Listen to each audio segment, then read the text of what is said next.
Amém? Amém. Estou feliz a Deus por essa oportunidade que hoje foi facultada. Antes de fazer menção da palavra de Deus, eu gostaria de glorificar Ele por todas as vidas que adentraram este tempo hoje.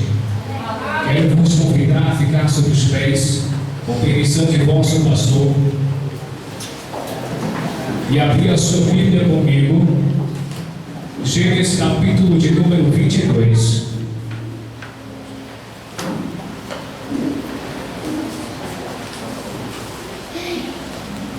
Glória a Deus. Gênesis capítulo de número 22, versículo 8 em diante. Aleluia. Glória a Deus. Quem achou, diga amém. Amém. Quem não achou, diga espere por mim, prega. Glória a Deus. Os irmãos estão ouvindo para a escola dominical, né, pastor? Glória a Deus. Gênesis capítulo de número 22, versículo 8 em diante, ele diz assim: E disse Abraão: Deus proverá para si um cordeiro para o holocausto, meu filho. Assim caminharam ambos juntos, e vieram ao lugar que Deus lhe dissera. Edificou Abraão ali um altar, e pôs em ordem a lenha, e amarrou Isaque, o seu filho, e deitou sobre o altar em cima da lenha. Estendeu Abraão a sua mão, e tomou o cutelo para imolar o seu filho. Mas o anjo do Senhor lhe bradou, dizendo: Abraão, Abraão. E ele disse: Eis-me aqui. Então disse: Não estenda a tua mão sobre o moço, e não lhe faça o mal, porque agora eu sei que temes a Deus, e não negastes o teu único filho. Pode tomar a sua cadeira, glorificando a Deus. Meus queridos irmãos, eu coloquei como base principal dessa mensagem minha vida no altar de Deus. Aleluia.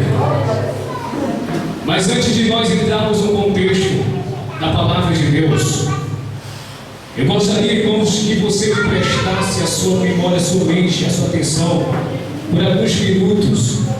Eu quero pedir aos irmãos que estão lá fora, se for possível, irmão, entre dentro da casa do Senhor. Me perdoe pela expressão, mas aqui não é uma praça, irmãos, é o santuário onde você tem que ter reverência. Salmista Davi, no Salmo de número 27, se eu não me engano, pastor, versículo 4, ele diz que uma coisa pedi ao Senhor e a buscarei, que eu possa morar nos átrios do Senhor todos os dias da minha vida. No Salmo de número 22, ele ainda faz menção dizendo: Alegrei-me quando me disseram, vamos à casa do Senhor. Pois o salmista Davi sabia que na casa do Senhor ele encontra refúgio para a sua fraqueza, ele encontra refúgio para buscar força na pessoa de Jesus Cristo. Meus queridos irmãos, quando eu abro minha Bíblia e me deparo diante desse texto, eu vejo a história deste grande homem de Deus. A história de Abraão, que começa no capítulo 12 de Gênesis, a qual este homem renuncia a tudo o que ele tem para seguir a voz do seu Deus.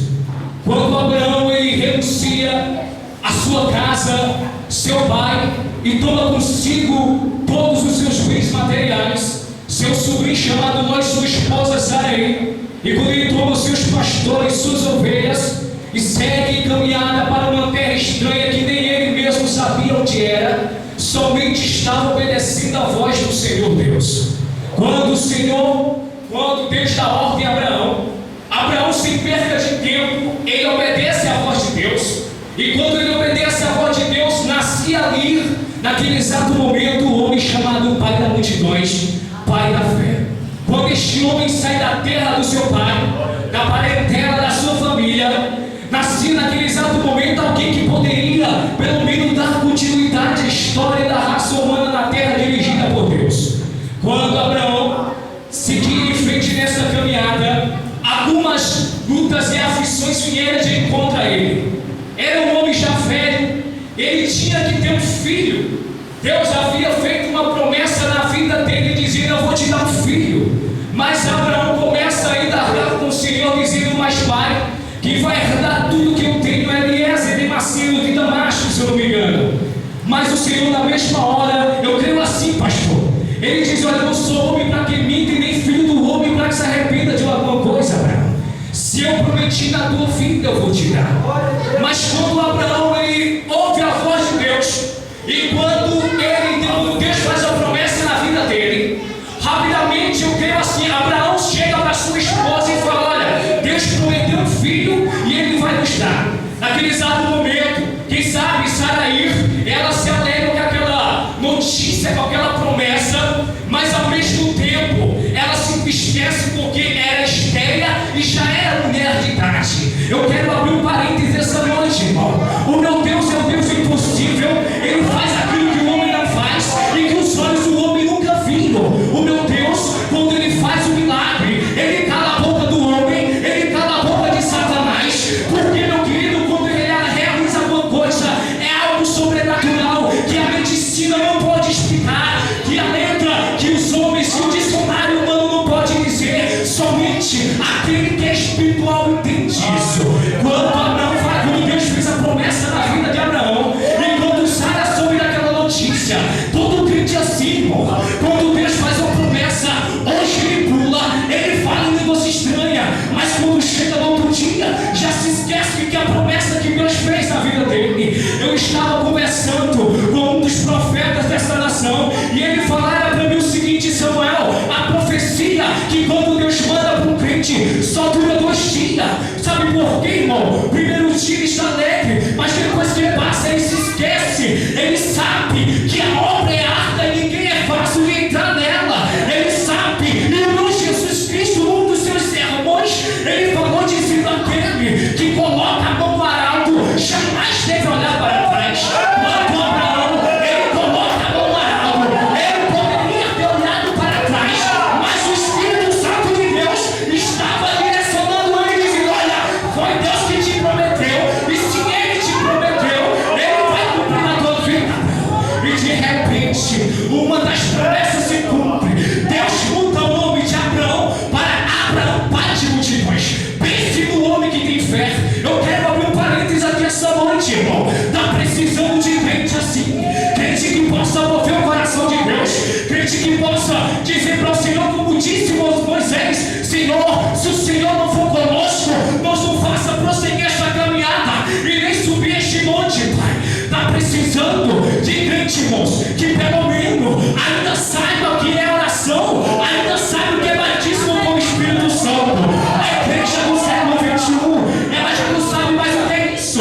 É chamado aquele culto gospel que canta hino, que levanta o ego do irmão, o irmão levanta a mão para cá e para lá, mas quando sai dentro da igreja, quando sai para fora da igreja, misericórdia, até Satanás se assusta com o testemunho desse irmão. Está precisando de crente como Abraão, irmão, crente que possa direcionar o seu pensamento a Deus e possa, querido, não está ouvindo as coisas do homem, mas as coisas de Deus.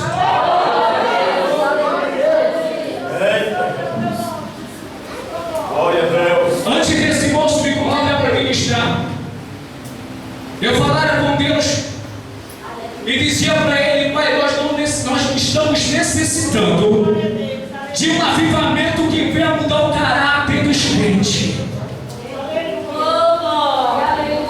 No começo da história da igreja aqui na terra, irmão, se eu estiver mentindo, abre em Atos dos Apóstolos, capítulo 2, versículo 1 em diante. Quando eles pregavam, quando eles falavam da palavra de Deus, era coisa tremenda, era coisa estranha. Era uma doença do céu, quando pegava na língua, pronto. Os irmãos que estavam lá, os vizinhos de outra cidade, não estavam entendendo o que era aquilo. Eles perseveraram-se na oração, na doutrina dos apóstolos, na comunhão e no partir do pão. Já não acontece mais isso entre o povo de Deus. Já não sabe o que é companheirismo, pastor. Já não sabe o que é mais colocar joelho no chão. A nossa juventude do século 21, querido, se for convidar para ir no show gospel, vai muita, vai milhares, vai 1 milhão de pessoas, 1 milhão de pessoas. Agora quando é para o culto de oração, tem 2 jovens orando. Está precisando de Abraão nesses últimos dias, irmãos. Voltando à mensagem, E quando aquele homem ouve a voz de Deus, e quando Deus faz a promessa, e quando cumpre-se aquela promessa, a Bíblia diz que Abraão já tinha 100 anos de idade. Sabe o que é que eu aprendo aqui, irmãos? Não existe idade para Deus operar na vida de uma pessoa. Joel capítulo de número 2, versículo 28. A minha Bíblia diz que o próprio Deus falou que nos últimos dias derramaria do seu Espírito sobre toda a carne, que os vossos filhos e filhas profetizarão, que os vossos velhos terão sonhos, e os vossos jovens terão visão. Querido, sabe o que é isso? Isso é promessa do Altíssimo, é coisa extraordinária. A mente humana não entende as coisas de Deus. O que foi que Paulo disse? O que o olho humano não viu e nem subiu ao coração do homem, é porque está sendo preparado para o santo. As coisas de Deus não são para ser entendidas aqui na terra, elas são para ser aceitas conforme Ele mandar do céu. Sabe por quê? Hoje tem muito pastor, dirigente de congregação dizendo: eu sou o dono da igreja, quem manda nela sou eu. Engana-se, dono da igreja não é não. Você pode ser o dono do templo, mas essa igreja, há quase 2000 anos atrás, foi comprada pelo sangue carmesim, derramada na cruz do Calvário. E eu disse que as portas do inferno jamais se prevaleceram para a igreja do Senhor.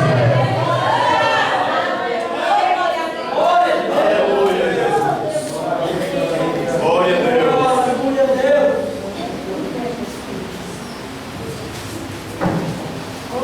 E quando meu Deus faz a promessa na vida de Abraão, por isso que eu coloquei o tema da mensagem: minha vida no altar de Deus. Já estava tudo preparado lá na glória.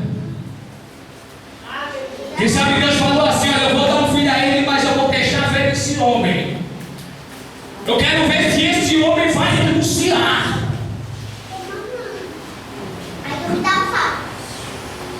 E Deus disse: olha, Abraão, toma teu filho como sacrifício. Tu tinha coragem, irmão, de dar teu filho como sacrifício? Sabe o que é isso? Isso é um símbolo do próprio Deus entregando o seu filho para morrer pela humanidade. Quando Abraão, naquele exato momento, prepara o holocausto, quem sabe antes disso ele caminhava junto com seus esposo e seu filho. Isaac pergunta: pai, cadê o cordeiro, pai? Sabe o que foi que Deus disse? Sabe o que foi que Abraão disse? Deus proverá para si. Quero abrir um parênteses essa noite, irmãos. Há quase 2000 anos atrás, a humanidade estava perdida, pastor. A raça humana já estava toda destruída. Quem sabe alguns dos profetas da antiguidade disse: pai, e agora, Senhor, meus cordeiros que estão aqui servem para isso. Quem sabe o próprio Deus proverá para si. Vai haver alguém que vai mudar a trajetória da humanidade. Era tão bom ser igreja naquele tempo, irmão. Bartolomeu foi pendurado numa árvore, foi escaneado vivo, tirado do seu coração. Tão bom ser crente.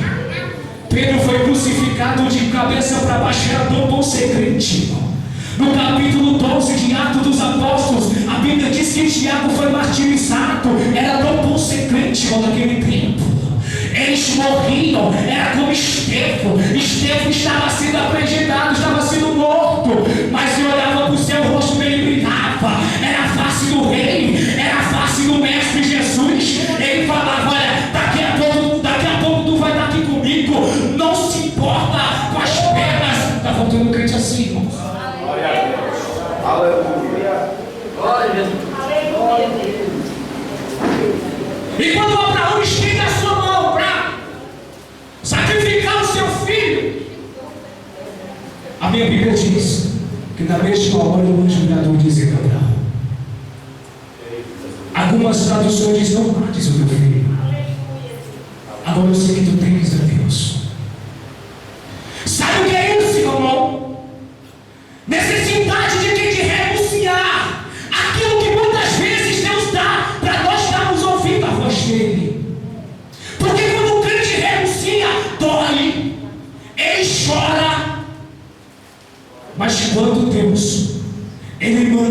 Ele manda 10 vezes mais, irmãos.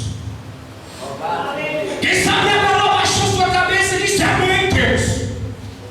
Quem tem juízo obedece, quem não tem misericórdia. E ele vai seguindo. Seu filho não deve entender nada. Mas é o mistério de Deus, irmãos. Eu quero ver teólogo, eu quero ver pastor e pregador me explicar como é que Deus faz as coisas. Ninguém entende. E a trajetória deste homem foi uma trajetória que marca até hoje. Porque quando Deus viu que Abraão não levou o filho dele, ele fez uma promessa: olha para o céu, está vendo essas estrelas? Assim vai ser a tua descendência sobre essa terra, Abraão. Queridos, quando nós renunciamos às coisas materiais deste mundo, quando nós deixamos para trás, tem coisas do Senhor preparada para você. Está faltando um crente que renuncia às coisas.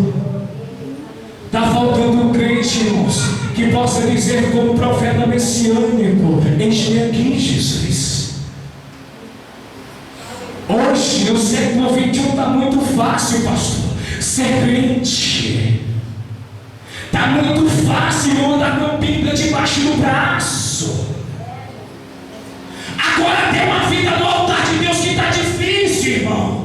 Agora tem uma vida diante de consagração, de joelho, é o que está difícil, irmãos. Sabe por que é que tem muita gente que vem para a igreja e diz: eu não entendi nada que o pastor falou e que nem o pregador falou? É porque fica a semana inteira comendo comida de demônio, enquanto é na doutrina, na mensagem ele diz: eu não aprendi nada.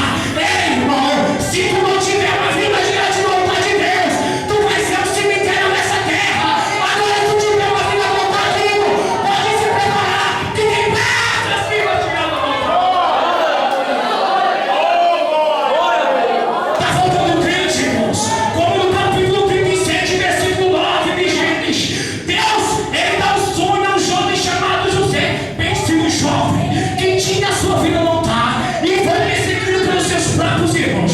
Abrimos um parênteses aqui, irmãos. Aqueles que nos perseguem não são os ímpios, não. É aquele feliz daquele irmão que toma a fantasia do nosso lado, que tem inveja do nosso ministério. Ei, jovem! Ei, irmão! Quem te fez a promessa foi Jeová.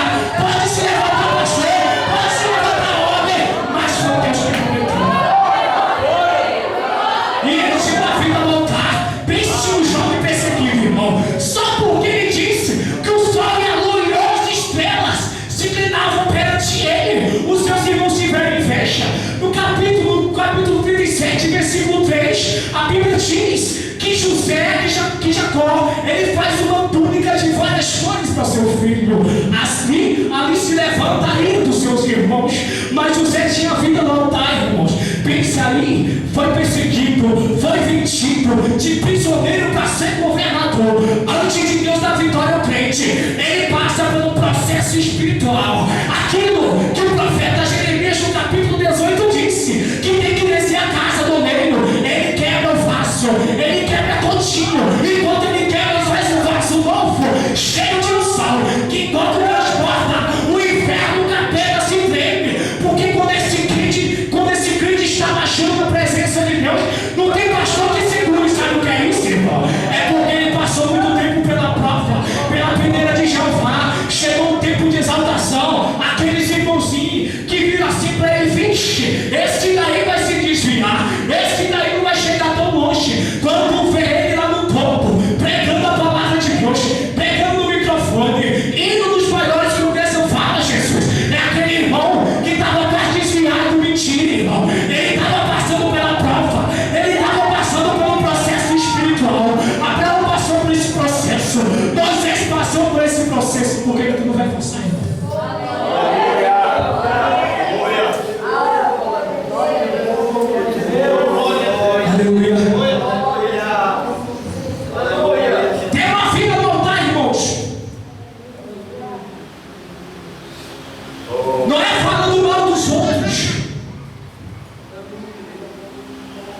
O crente, quando ele tem uma vida no altar de Deus, irmãos, ele aguenta. Ele diz: ai, Jesus, está doendo, mas eu vou chegar lá. Eu indo lá porque ele já diz: a nossa esperança é na vinda do Senhor Jesus. Agora tem crente por aí que a esperança dele é o pastor, é no pregador. Ai, eu só vou para a igreja porque tem pregador de fora. Só vou para a igreja porque tem profeta de fora. Irmãos, Deus vai usar os vasos de dentro. Aleluia. Deus usa os vasos de dentro. Mesmo que ele fala, irmão, gaguejando, se tremendo as pernas, parecendo uma vara verde, irmão. Mas Deus está falando. Só que tem ouvidos ouçam o que o Espírito diz às igrejas. É tempo da noiva do Cordeiro ter a vida no altar. É tempo da noiva do Cordeiro guardar a coroa, guardar o que tem, para que quando ele chegar grito, ele não compre essa noiva como as 10 virgens loucas. Cadê o azeite? Está faltando azeite. Mas quando essas mulheres vieram se apresentar diante de Deus, houve aquela noiva prudente, pastor. Aquela noiva que guardou azeite e reservou azeite na botija. O que Deus quer nesses últimos dias, irmãos, não é gente andando bonita e nem se desfilando dentro da igreja, porque a igreja não é uma passarela para a gente se desfilar, não. O que Deus quer nesses últimos dias, irmãos, é uma noiva que tem azeite na botija, que tem a vida no altar e que tem a vergonha. Só por introdução, irmãos. Todos os homens da história bíblica e mulheres, eles renunciaram, irmãos. Heróis da fé, como foram chamados. Quero fugir um pouco da mensagem aqui. Me aguente aí, se você não aguentar, a porta da igreja está aberta. Mas quando Jesus Cristo te cutucar, eu falei tudo que está ouvindo. Sábado e domingo passado eu estava pregando em Alpinarense. Deus me trouxe a memória. Em nossa cidade era culto de jovens, tinha jovens de outra cidade lá dentro. Uma nova convertida, irmão, ela teve um sonho. Que ela dizia exatamente assim: olha, eu vi 2 relógios. Um batia normal como o relógio do homem, o outro batia sem parar, direto. Ela não entendeu o mistério, irmão. Na mesma hora Deus explicou: o relógio do homem bate normal e para, mas o meu não para. Vai chegar meia-noite. Cadê os crentes com a vida no altar? Cadê os crentes com azeite na botija? Cadê os obreiros? Aquilo que Paulo disse: apresentai-vos ao Senhor aprovado. Companheiros, me perdoe, mas isso não caso. Conserte logo o seu altar com Deus.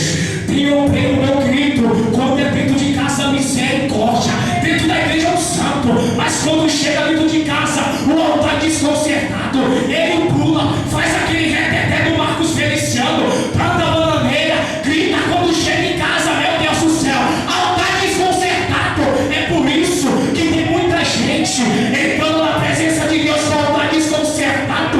Ainda fala assim: Deus, ele não vai cumprir a promessa na minha vida. Por quê? Porque que a luta está tão grande. Presta atenção na tua vida, irmão. Antes de nascer o filho de Abraão, filho da promessa, olha aí como a mulher que não é direcionada por Deus, ela desobedece. Abraão, vem aqui, chama a Sara. Pega aqui a moça. Já que eu não posso ter filho, ela não pode. Deus só olha, Deus não vai nem atrapalhar. Tem a diretiva e a permissiva de Deus. Deus só ficou olhando, ele vai quebrar a cara. Mas daqui a pouco ele vai consertar o altar dele. Nasce um filho. A revolta foi grande, irmãos. Eu creio assim. Estava bem perdido de cumprir a promessa na vida dele. Ele vai e pega e afastou a bênção de Deus.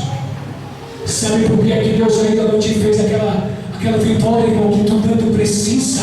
É porque tu quer fazer a vontade de Deus do teu jeito. Tu diz assim: Senhor, eu quero desse jeito, assim, irmãos. Se for para ser assim, irmãos, vai ser crente aonde Judas perdeu a bota. Porque na casa do Senhor, quando o crente é direcionado por Deus, Deus faz do jeito que Ele quer, da forma que Ele quer, da maneira que Ele quer.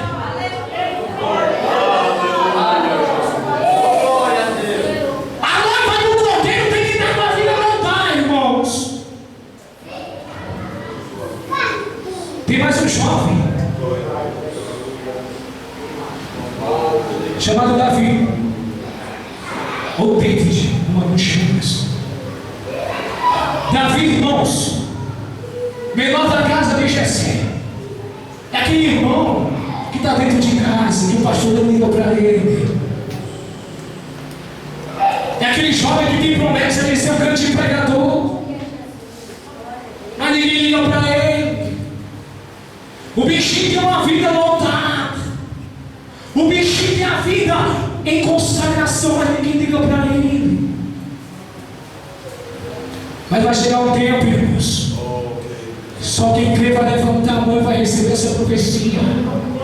Vai chegar um tempo, irmãos, que se for preciso mesmo mandar alguém de fora para entregar a tua vitória, Ele manda.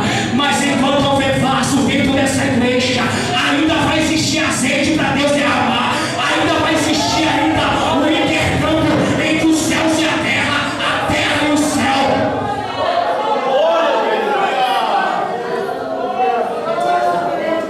Eu estou cansado de ouvir isso, irmãos. Eu muito chato. Vai para Xixorê. Vai para uma igreja que balança o seu ego. Aqui na casa do Senhor é diferente.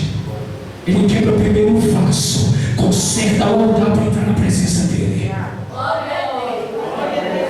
Na história da Bíblia, alguns teólogos, alguns homens que querem mudar aquilo que Deus diz, eles falam o seguinte, irmãos: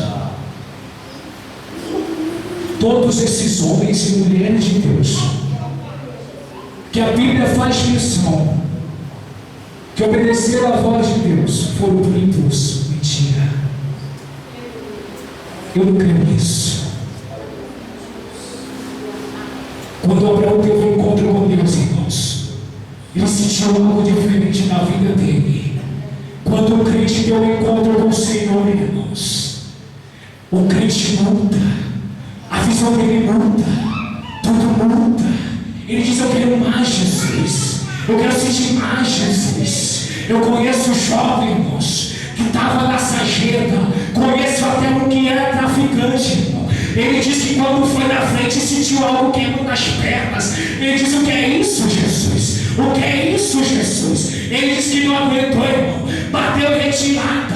Os irmãos pensavam que era demônio, mas não era não, era coisa do céu, é coisa estranha mesmo. O crente não entende isso. Agora crente, quando não é direcionado por Deus, ele diz: é demônio. É demônio. Que demônio quer, irmão? Muda a tua visão espiritual, muda o teu altar, conserta o teu altar para tu entender as coisas de Deus.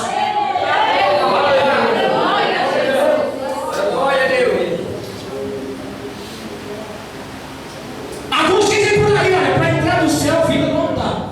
Não mentir? Não, irmãos. Para chegar no céu, vida não dá. O ser humano é muito engraçado, pastor. Ele diz o seguinte: eu só vou para a igreja se eu pegar alguma coisa em troca. Já perceberam, irmãos? Quando o crente vem para a igreja, a primeira oração que ele faz: Jesus, eu preciso tanto daquela bênção. Hoje é dia, irmãos, que você não pede nada a Deus, mas sim de você dar para Deus o que é dele. Eu já estou cansado de ouvir crente dizendo: estou precisando de bênção, estou precisando de vitória. Jeová fica na glória orando. Mas será que tu me deu aquilo que ainda estou precisando também? Ou quando você quer alguma coisa de Jeová, ele também requer algo mais pregador. O que é que o meu Deus quer? O que meu Deus quer, querido, não é nada menos que uma adoração sincera, de que uma vida vida de sacrifício.